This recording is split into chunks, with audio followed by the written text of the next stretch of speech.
Hello, everyone. Good morning.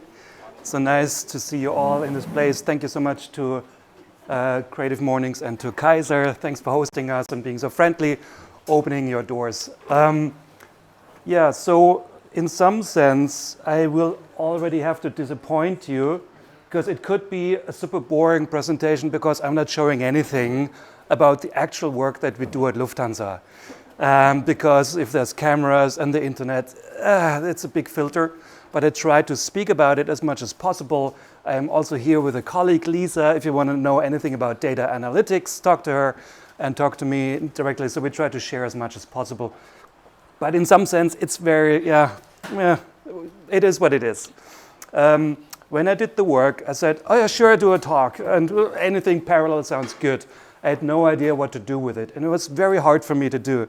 And as Hassan, my mentor here, helped me, it's also about learning for myself. So I went through learning myself. And with that, I found value in it. And I can already recommend to all of you, try something out. Say yes, raise your hand, do a talk. Even if it's just for your peers, for your small groups.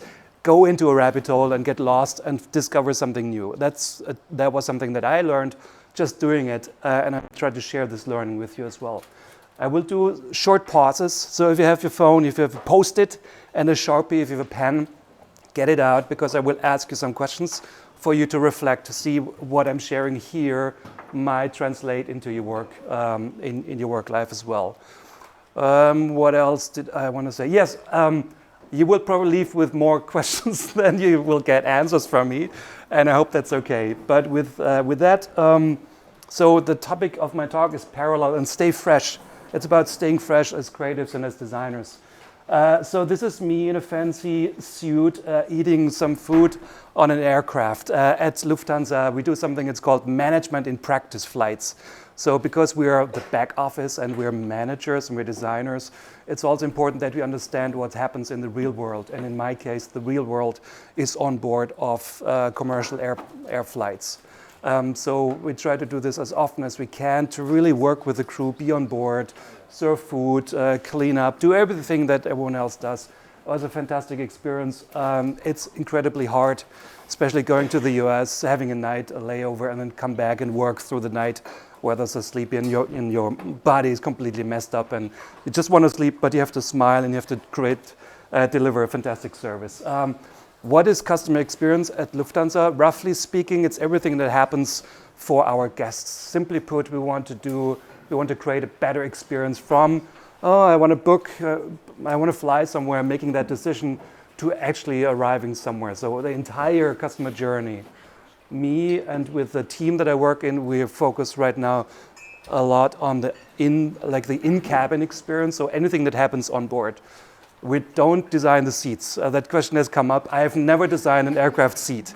Right? It's a different project that's very different. But anything that has a human aspect to it, everything where a service is involved, everything where someone eats something or drinks something and so forth, that's what we do, and we try to improve that. Designing the cabin and the hardware, those are different teams. And I've never done that, just so you know. Where do I come from? One of my oldest and still existing friends and best friends, his dad had a design company. He had two things. He had a Drehmaschine, a lathe, which was fascinating, and RenShape. I don't know if there's product designers here. RenShape is this material that BMW carves out cars with it and so forth. So we killed tons of RenShape on that machine. And he had a color copier that tells you how old I am. But color copiers at the time were amazing, because I could copy the inside of Led Zeppelin cover and take that home with me. And I was fascinated about the stuff that designers do. I don't know if you know what that is. That's a cassette.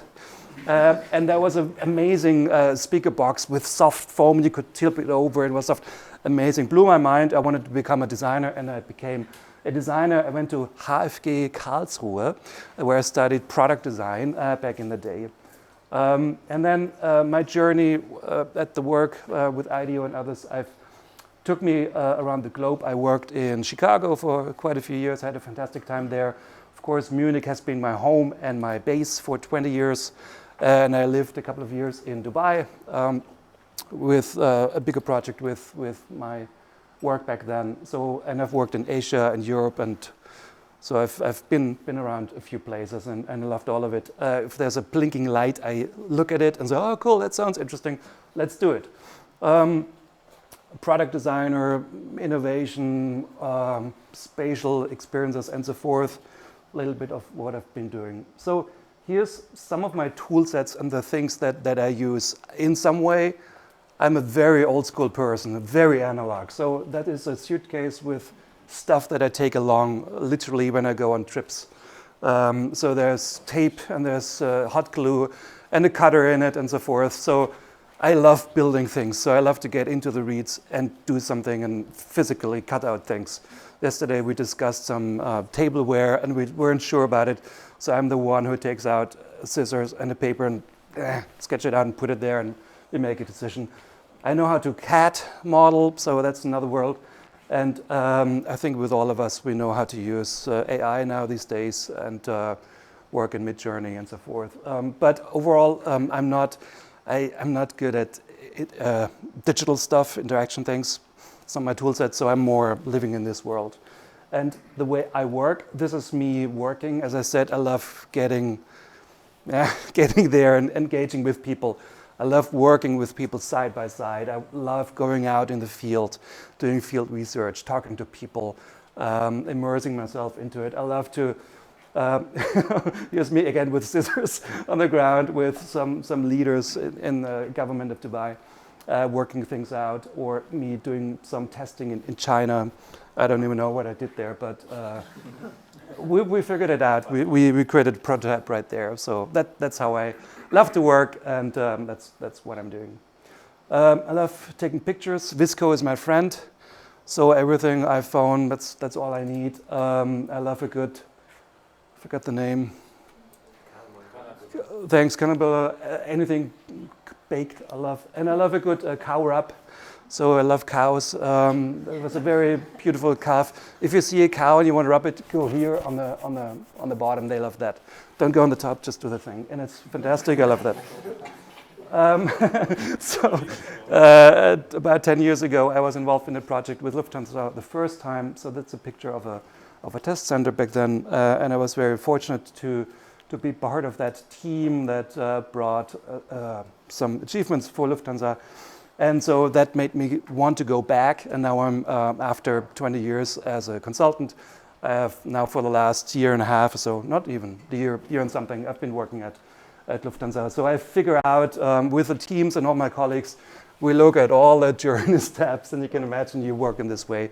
So I love to sketch out things and get very tangible where others try to be intellectual and solve it and come up and be super thought through and everything, which is great. And I'm the one like, I can just sketch it out and capture that.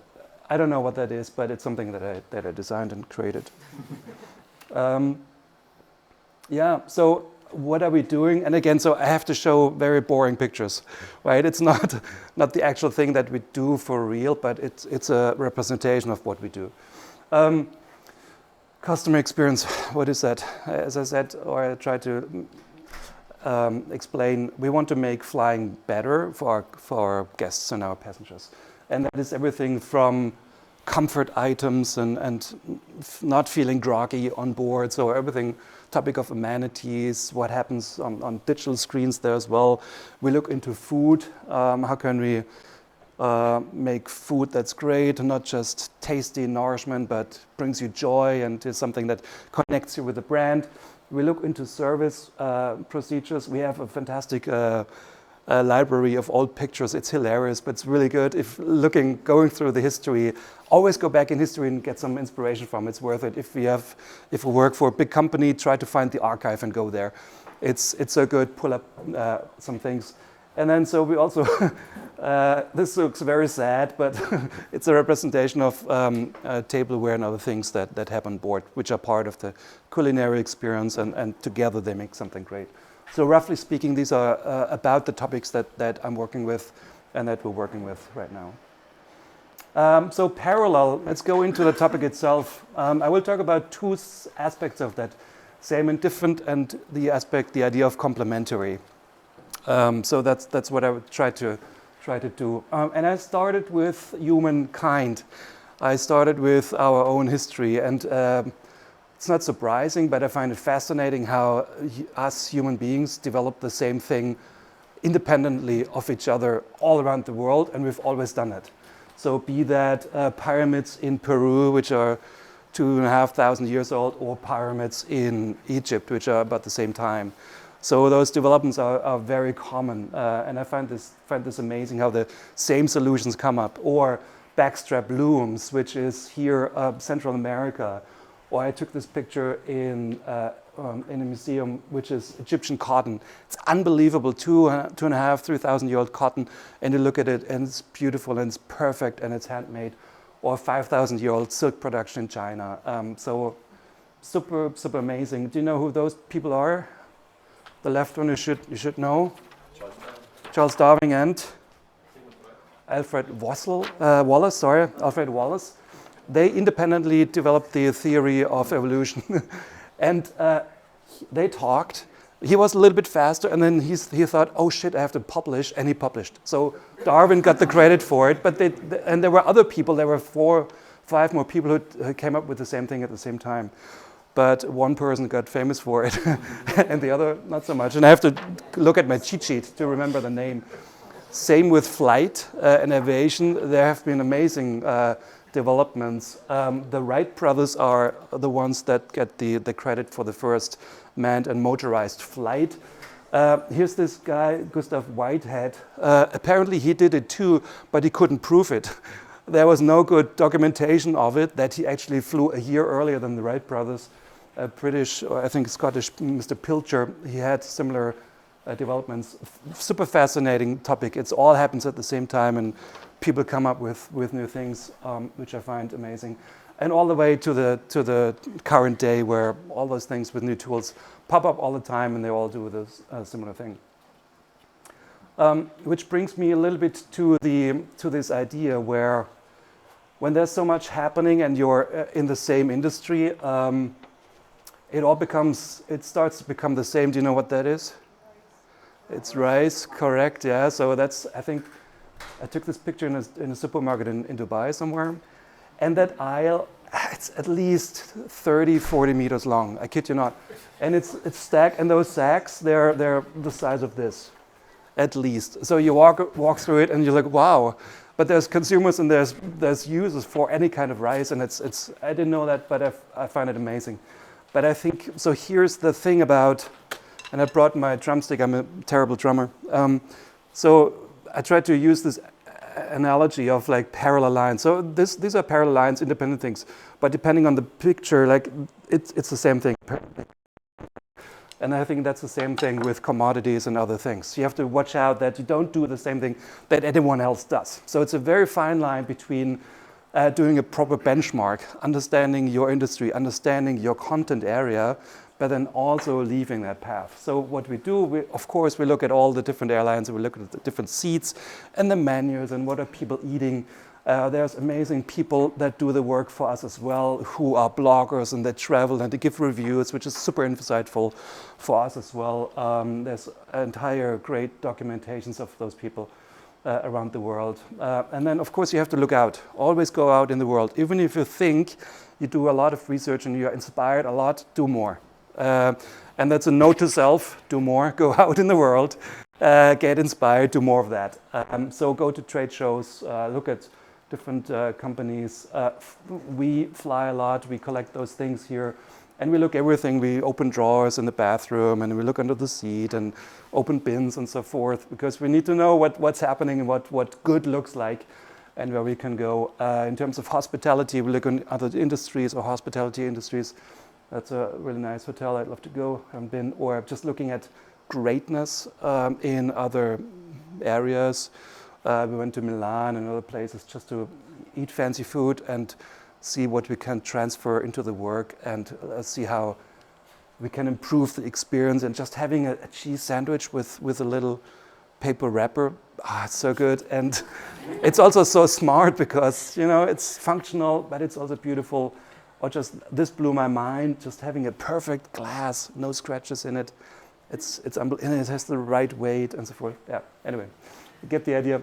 Why are we doing this? Because our guests, our consumers, the people that we work for, that you work for, you have clients, you have consumers in the end.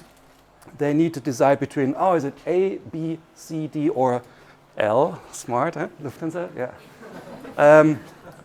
Who can spot the font? Thank you. I had to weave that in. So it's all about this, right? You need to differentiate yourself. You need to offer something that both meets and matches the standard of what's expected, but then you have to do something special. You know all this. So for an airline like us, it's about the reach. Where are we flying? Do we have a good network? Do we have a great fleet itself? Do we have great aircraft? How is our hospitality concept? How are we servicing our guests? In our world, service is a process and a standard. It's also something that you do for someone in that kind of definition. But those are different things. This is about human interaction and feeling welcome like we are today here at the Kaiser, or the things that flow through a certain choreography. It's about the cake that you offer, literally, metaphorically, and literally. It's about those small things that stick with you and that make or break a great experience. Hold that thought. We come back to the cake in the second set. So another thing about, I go back to my drumsticks, that parallel thing, the complementary part. I think it's quite interesting if you reflect yourself, and I did, there's always someone else that you work with. Does anyone know those people? No? Double Freud? Those are the Michelin brothers. So André and Edouard Michelin. So they are the founders of Michelin tires. One was an engineer, one was an artist. And one, so the story is like, was more Parisian in the life of the city, and one was in Clermont-Ferrand, small town engineer. And together they clicked and something amazing happened. And they, of course, it's French. They say, you have wine, you have bubbles, and champagne comes out of it, something special comes out of it. But it's true for those people. They were so it's just crazy inventions, and I love that. It's super freakish. Go and find Bibendum vintage or something, and you find very weird, super weird things. But of course, it's fascinating. It was such a brilliant idea.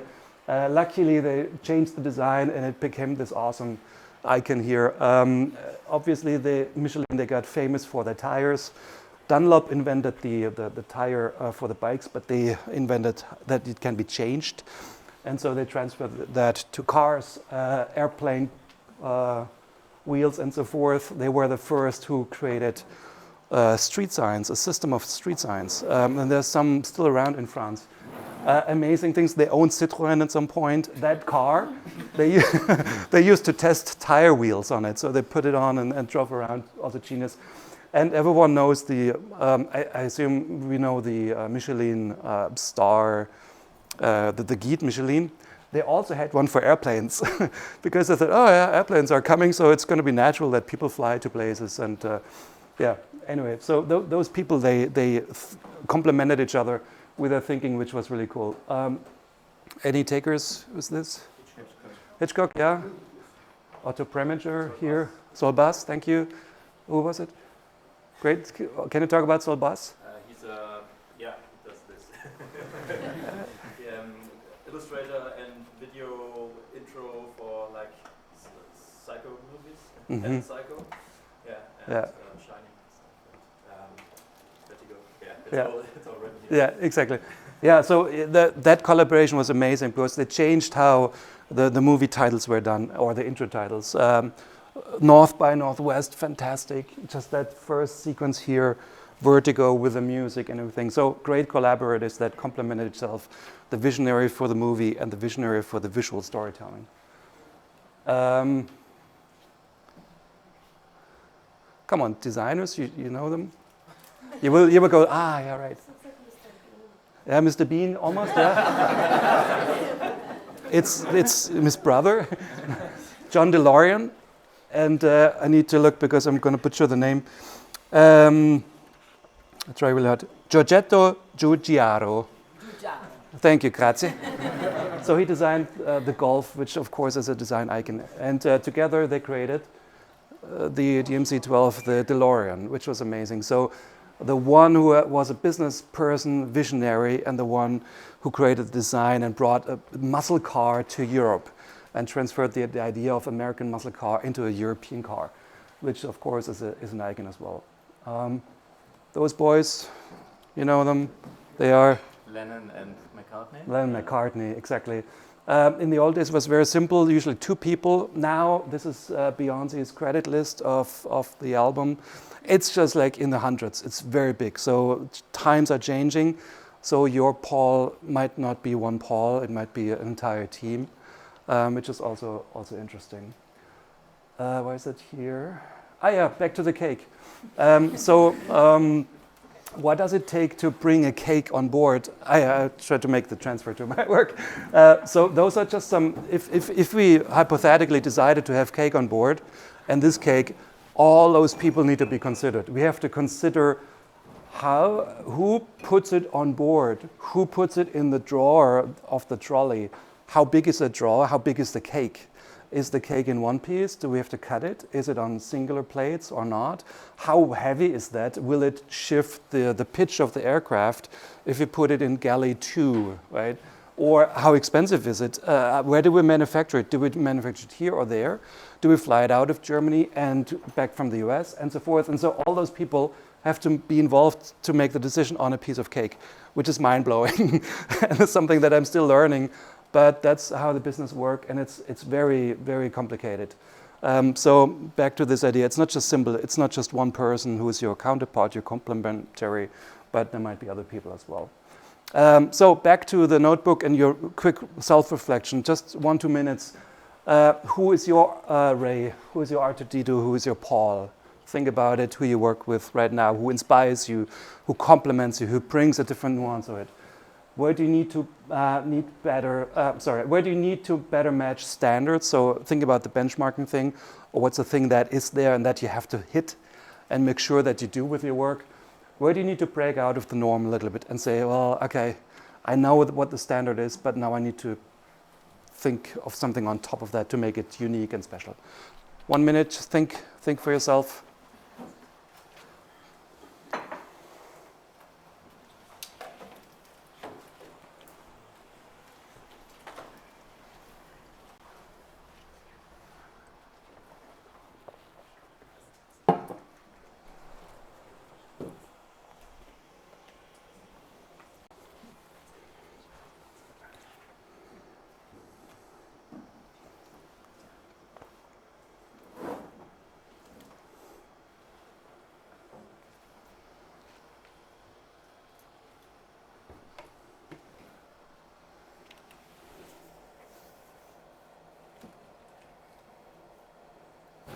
Okay, who can share?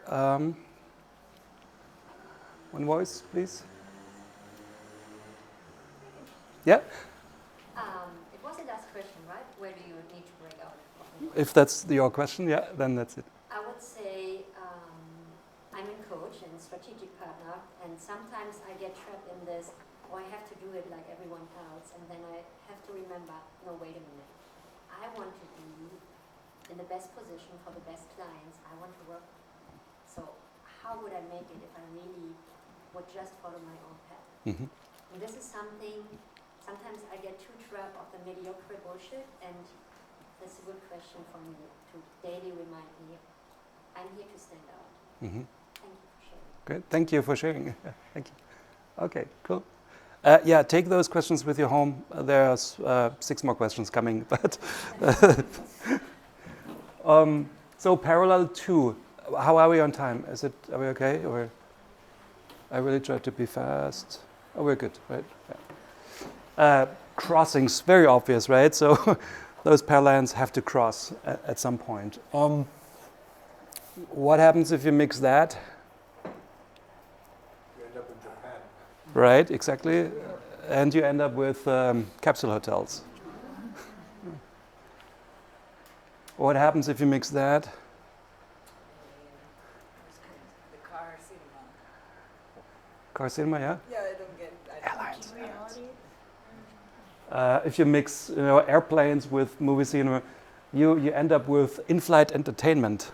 So they literally brought a projector in sometime in the 20s and had a movie theater inside. Of course, they did. There was no other technology, but I find this fascinating. And they advertised the Lost World movie, so as the lure to fly. I don't know who did that. What's this? It's a phone on the left side. Yeah, I know. Yeast. exactly. It's a stem cell, and 3D printing and other things, a bit more fancier than this, but in the end you will come up with printed organs, which is super crazy. That in itself is a rabbit hole. Dive into it. It's unbelievable, but use a weekend for it. What's that? Yeah? It's Berlin. It's Berlin, correct? Currywurst. Yes. Yes. Perfect. And what's the story? I think it was invented there by accident. Yeah, so legend has it that was invented there because of the British, what's the word, that were stationed there, and they had all those fancy, masalas and different kinds of mixes, and so I forgot her name. A woman invented it, and of course she came up with the currywurst. So mixed that powder into ketchup and Germany with sausages and so. Anyone hungry? But I love that story, like how those things come together. I don't know what the mix here is. Obviously, some garden and a shoe, and maybe a jacket and a rubber boot. But also very fascinating to see where things can go. This is about biomimicry. So very obviously for aircrafts, very important. How birds do it so brilliantly. How the end of the wings are feathered, and that reduces air drag because it has very small thingies. Thank you, turbulences. And then you see this, of course, in aircrafts as well. Different shapes. Sometimes they arch out, sometimes they go up, which is quite interesting. And that reduces fuel consumption. So that apparently happens when you blend a train with an aircraft. This was in Scotland, I think in the 30s, someone built this 400-meter track. It didn't pick up, it didn't fly in the end. It was still too complicated, but they tried it. But I think it was an interesting concept, early version of the maglev train and other trains. Highly complicated if you think of it, but at least they tried something. So obviously, where can we learn as an airline? Can we learn something from public transport? And I think, Enzo, you talked about it, like you did a project around it, Yes. where you looked into aircraft interiors and... Yes, how to actually reduce the time of boarding, and we touched everything from seats to overhead compartments. Yeah. And what about the idea from standing during flight? Yeah, it's just, I think we will keep, as designers, we will keep in this endless loop of imagine that's coming true, and I don't... Yeah, I see some hesitation and resistance with the customer base. We start with the first thing left. So that is a patent by Boeing where they figured out how to stack as many people as possible so they could sleep. I don't find it that intriguing, to be honest. And I thought, how else could we sleep on board? Could it be as simple as a futon mat or not? I know it's not. There is unfortunately no simple answers in this regard, but I would love to think about this and bring more of those ideas in, because in the end, it doesn't get any simpler than that. You just roll it up and out of the way. But then you ask yourself, what do you do when you don't sleep? Do you just hang out somewhere and that's it? But yeah. This is about different users and getting influences from all kinds of people, that you leave your own silo, that you're not stuck with what you do and talking to the usual suspects. And that's just one picture representing different groups. Open up and be more diverse. It could be designing with kids, but I think you've done that all. And I think that's a reminder to myself again here. How can I be more inclusive in the work and make sure that I involve all the different kinds of guests and passengers in my work that are not the experts, and that's the beauty of it. So that's another for you to always do that. get out in the world and connect to people that are not the experts, because it's very rewarding, refreshing, and you get new things out of that as well. It's a note to self for me as well. How else can we combine it? These are different kinds of business models. Always an interesting thing to start because that's quite realistic. Can you think about the business in different ways? And can you freshen that up and mix and match in a new way? That could be very, very interesting as well. In some degree, we are sometimes with loyalty programs. You try to do a locked-in version of that, but that doesn't work anymore because loyalty programs are abundant and don't do that much value, unfortunately, anymore. Or this is an example of the Deutsche Bahn. Could you just have a card and just show up and say, okay, I'm here, now I'm flying. That would be super nice. Also very complicated to do it because what do you do if the seat is occupied? Do you kick someone out? Or how do you compensate that? Is that part of the pricing and so forth? So those bring, of course, other issues with it. But as a thought, that's something that we're thinking about. We're also thinking about different fares and the tickets. Why is ticketing so complicated? Why do we have so many different fares? Can we simplify that, make it a bit more user-friendly as well? So, questions for parallel 2. Where and what do you need to disrupt? Especially always going back to your own work. Whom or what would you like your work to cross paths with?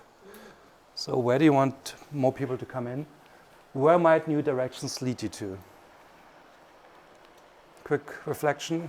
Think about it.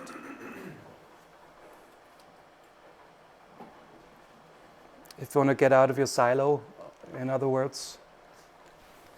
First question, disrupt my boss. Where, how, and why?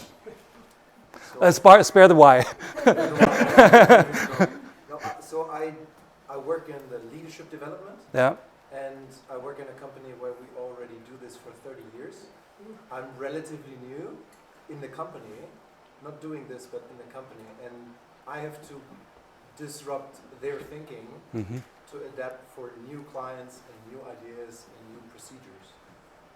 So I need to not only look outside, but also disrupt the inside of my work environment. Yeah.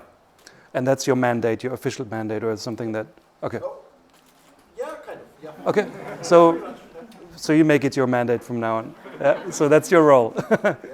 Cool. Anyone else? Quick thought. Yeah. Great. Sorry? Why? At least for me, it's just super interesting, and it's hard to know what I want to work with, who I want to work with, and who I want to cross paths with in the future.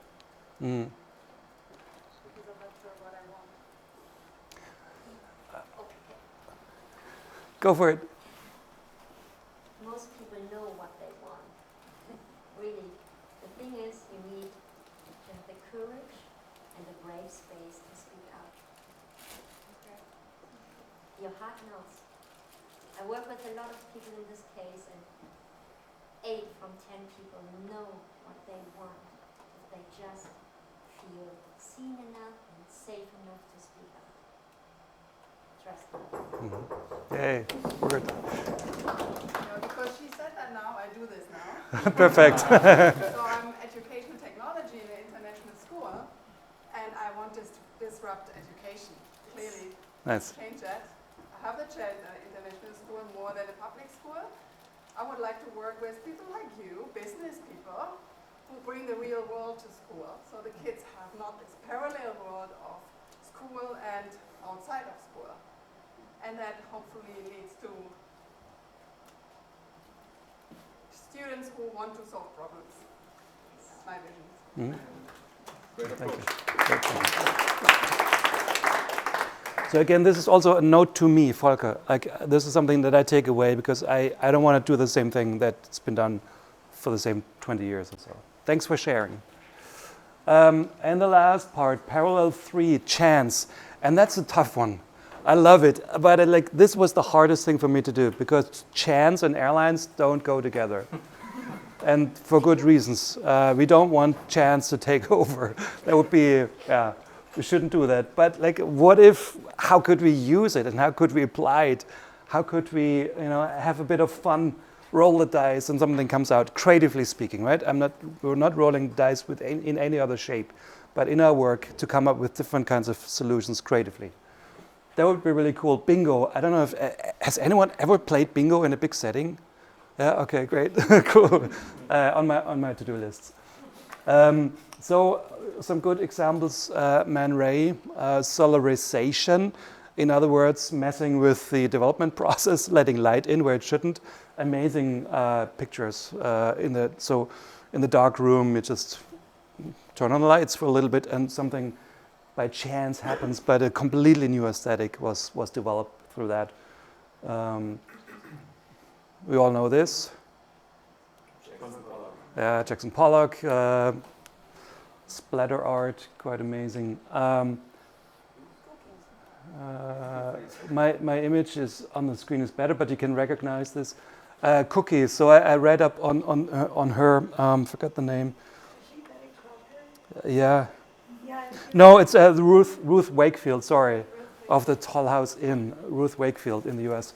Legend has it she ran out of chocolate to make a cake, but she had some Nestle chocolate chips there, or chocolate there. She chunked it up, put it in there, thinking that it would melt and make sort of a chocolate cake out of it, but it didn't. So the chunks stayed intact, and she created those amazing chocolate cookies. Thank and bless her little heart. Ice cream cones as well, those ones. St. Louis World Fair. Apparently a vendor ran out of the other ice cones, and there was a waffle maker next door, and he made waffles, rolled them up, and gave them to them. So that was like pure out of need, very frugal in that way, but very clever how that developed. Another rabbit hole, artificial sweeteners. It's amazing how those things were discovered by someone said, test this, and the person understood taste it, and he did, yeah, it's sweet. And so they discovered some things. So super dodgy in a way. I don't think it's that product here, but a different sweetener there, which is amazing. So famously sweet since 1975. Sweet and low, but a lot of sweeteners were apparently discovered by accident. Maybe not all accidents are good. This Mid-Journey, working with chance, you have that in it. Fascinating thing. It gets weird if you put too much chance into it, but it's about trying it out and being brave enough to do something differently. Brian Eno. Oblique strategies. Do you know those? It's a website, randomized, and so if you're kind of stuck creatively, just go to the website and ask you some questions. And it's kind of music centric, but not really. So you can apply it to other areas as well. It's quite good. It's sort of a creative prompt. List all the. Is it here? No, there's one, like, list all the possible solutions that you can do and do the last one or so. Or do the first one, those things. But anyway, super fascinated as well.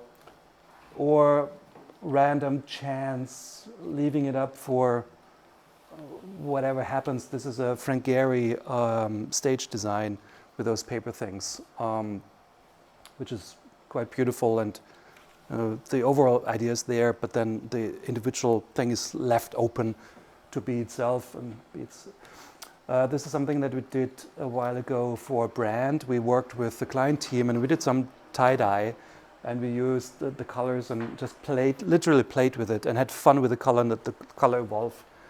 And that was then used for the visual appearance for some presentations. So that's something where chance is very easy and transferable in the work, and it looks beautiful. I found this random meal generator. This could be interesting for the airline, where it's like, okay, when you're bored, you just hit a button, and then you win sort of a different dish or a different meal. And say, okay, let's give it a try. So that could be cool.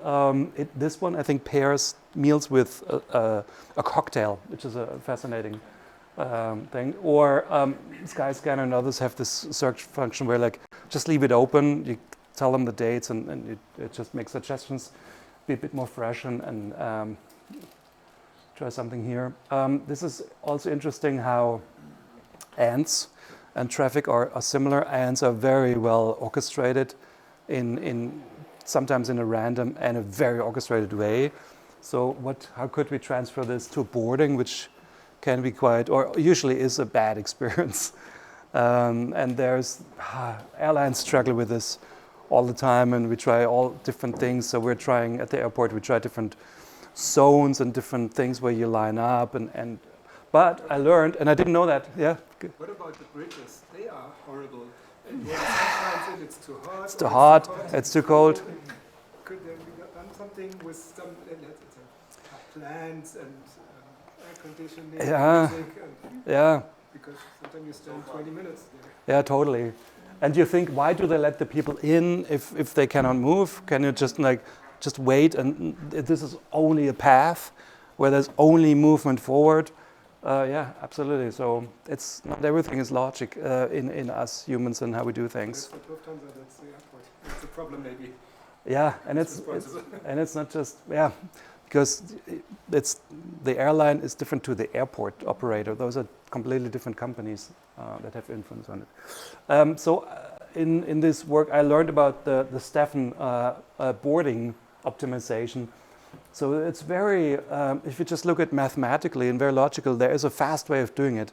So you have alternating rows where people come in, but everything is pre-choreographed. So all of us would have a certain number, and we would be 228 to board the airplane. And then boarding gets very fast. But it's completely impractical because that's not how we act and how we think and how we feel, especially if you bought an expensive ticket and want to board first and so forth. So there is some other ways of doing it. Back to front is the slowest apparently. So you start in the back and then fill it up. You might think that's very fast, but it isn't, because there's always someone who thinks a little bit longer and do I want to put it up in the bin or not, and it just slows it down. So random is fairly fast, but you can do it faster, which is window, middle aisle, and that's pretty much what we do right now. So we have 5 zones. You start to fill from the back and sides inwards, which is not bad apparently to this graph. So the Steffen modified, which is left side alternating, right side alternating, and then you fill in the gaps. Apparently that's the fastest, but it also gets complicated, and you wonder, is that delta worth it? Or probably not, because then you're talking about seconds. And then deboarding is a completely different story. There chaos unfolds, and it just takes so long, and no one cares in the end. And everyone just wants to get out and shuffle out, and everyone's impatient and wants to leave. This could be a fun thing. You just, wie heißt das? Lottery, or like a Los, genau. You pull a Los, and then it says, okay, cool, you're now here, or congrats, you're on this seat. That would be fun. Can you productize it? Huh? Is there also a joker for the business class? Yeah, exactly. So if you win, like you may, but again, so this is the combination of business models, different kinds of products, applying chance in a little way. Of course, this is tongue-in-cheek, right? This is, we cannot do this, but it would be interesting. I'd love to try it out at least. It would be very hard to try that out. So last set of questions to you. Where can you let go of control in the design process? Where do you already use the power of chance without even seeing it? And where do you need a better plan and be less free flow or free flowing?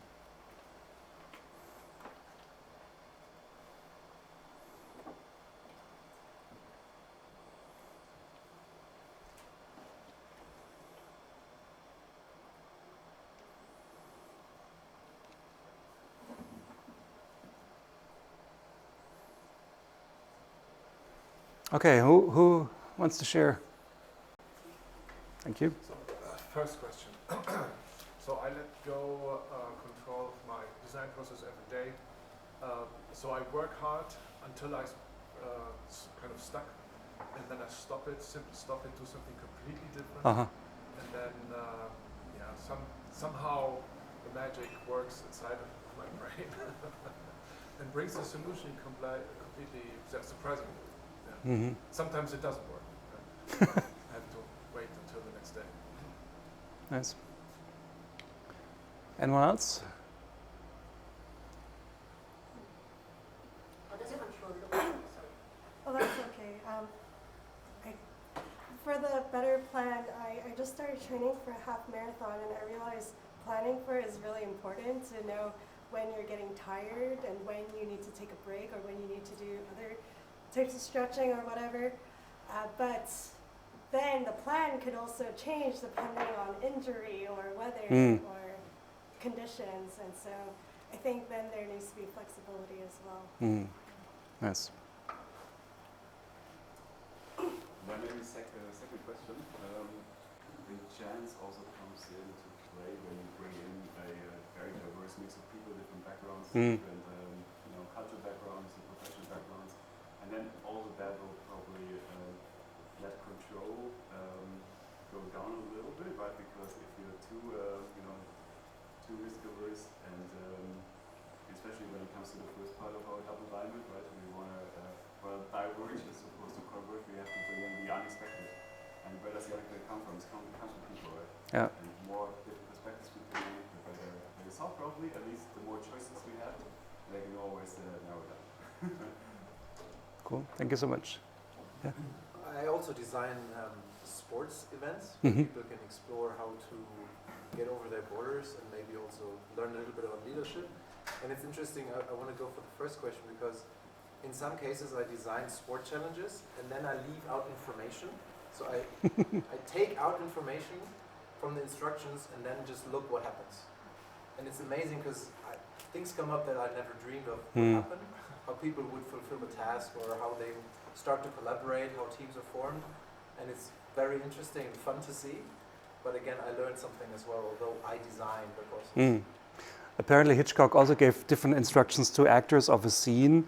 One person, you do that, and you do that, and without telling them. So there were funny conflicts in the scene, and that was just so real and brilliant. Sometimes I send customers like really loose sketches to like just to that I have maximum creative freedom. So I just enough that they see the ideas somehow, and then I can do whatever I want. So just to stay in the line, but can do whatever I want. And you let them articulate the idea, and they say, yeah, exactly, that's exactly. That's loosely the route I'm going, but yeah, from now on, I'm free. Nice, very cool. Works, yeah. One last one. I think you had another one, right? Yeah, I was just interested in how do you define control in the design process? I don't know. What is control? Depends on the phase and what you're doing, and I think control is maybe the standard or the process. And if you leave the process, then I think to some that's giving away control. That's maybe an attempt. I don't know, Luis. So what happened to me was that I pretty much wanted to follow the design process, but sometimes it happened that the client just changed it. So at the end, I just try to focus on the client more than the process itself. So basically to find out what the client wants and fit that for him. So this is sometimes what I experience. Oh. Awesome, thank you so much. So those were the three topics, same and different, complementary. Again, think about where you need to know what's happening in the world, but then make it different. And to think about your own people, who are the strong and existing bonds creatively that you have, and nourish that friendship, that friction point. It can be quite disruptive as well, but that's a gift that you might have, and without seeing it, and build that relationship. Crossings, where does your work need to be a little bit fresh? What's your zone of discomfort, and get new ways in? And then chance, how can you be a bit more random and just playful, try things out, do something else that you haven't done before?